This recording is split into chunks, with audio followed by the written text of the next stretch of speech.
একটা properly baked goodies দেখতে কার না ভালো লাগে বলেন তো?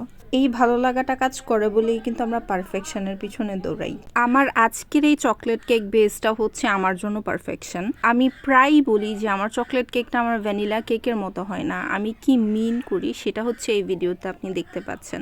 এই যে এই কেকটা দেখতে একেবারে ভ্যানিলা কেকের মতো, বাট এটা একটা চকলেট কেক, একদম স্পঞ্জি বাউন্সি, একদম তুলতুলে টাইপের আর কি যেটাকে বলে। আমি এর আগে অনেক আপুর ভিডিওতে দেখছি কেক রেনিয়া স্পঞ্জের মতো হাতাহাতি করে। তো আমি হচ্ছে সবসময় চিন্তা করতাম যে ভাই আমার চকলেট কেকগুলো এমন হয় না কেন, বাট আলহামদুলিল্লাহ আজকে হয়ে গেছে।